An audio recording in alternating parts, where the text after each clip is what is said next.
Yun nga mga Kaanghel University TV. Medyo, ayun, nabaha na naman tayo. At ang ating pananim, ayan. Ayan o. Yun nga yung ating pananim guys. Talagang pinutol ko na. At ito na, ito nabunot yung aking kamuting kahoy. Kaluoy. Sino mo yung aking mga mais? Wala na. So, may natira naman. Pinutol ko na lang para hindi kasi sayang yung laman, hindi pa siya naglalaman kapiraso pa lang, ito yung natumba. So yung mga mais ko tumbahan, no, kasi binaha talaga tayo dito guys, binaha, no. Ito yung isa nating tanim na yan, di ko siya binunot, pinutol ko na lang kasi sobrang bigat ng kanyang ayan, sobrang bigat. Ito dito binunot ko na, yung isa na unahan ako ng so baka dumating pa yung malakas na bagyo or ulan, itasin ko na rin yung aking mga sagingan, no, kasi para mapakinabangan ko ating puso. Ito lang ang puso na hindi nasasaktan, no? What? Siya lang yung puso na hindi nasasaktan sa kahit anong pagsubok na dumarating sa kanyang buhay. So talagang napakainam ng kanyang puso, no? So hindi kagaya ng puso natin, silent pero nasasaktan, no? So ito yung ating pananim na mais, talagang madali, no? Ito.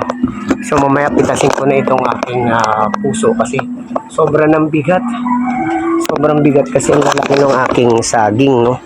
Itong aking saging na isa, sana hindi dumating yung malakas na hangin at hindi siya tamaan ito. Sayang kasi ang lalaki na niya. Kung makapapansin nyo guys, wow!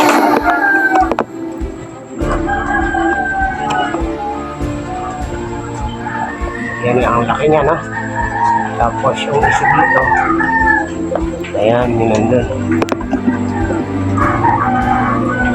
Malalaki na yung saging, kaso lang ayun is ito malaki. So yun nga guys, sa malakas yung hangin, yung bubong ko nga natuklap, no? So syempre inayos ko na siya. Ngayon mamimitas naman tayo ng mga tanim natin para kahit papaano kinabangan natin. So yung ating patola, tinanggal ko na para kahit papaano mabenta, no? So yun, no, baha na naman doon, no. So talagang grabe ang yung ating mga saluyot tumumba. Tingnan natin yung ating kangkungan, yung ibang maisan ko, hindi ko alam kung ano nangyari, no.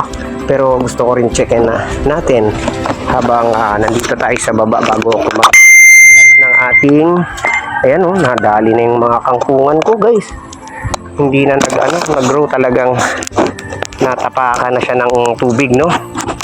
Lubluban na siya ng tubig, so hindi siya nagkuha na. Ito, tumumba na yung mga mais. Ayan, no. So, grabe. Ayan, tumumba. Kawawa naman yung aking maisan, guys.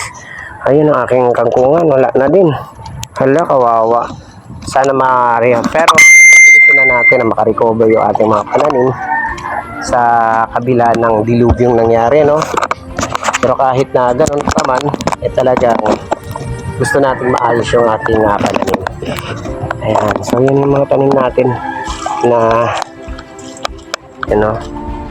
binaha na talaga. Binaha. So yung saging, kailangan kong makuha yung saging na yun, no? Kasi baka mamaya maano na yung saging, mapuputol. Kukunin din yun kukunin pagka nakita nilang walang kumukuha, no? So yun ang aking maisan, tatayo ko ito mamaya. Sana uminit na at mawala na yung ulan, no, at bagyo, para maayos ko at ma-recover natin yung mga pinaghirapan natin tanim. Pero ganun pa man, talagang kailangan natin talagang magbungkal ulit, no. So ayan guys, ang mais wala na ito, bumagsak na.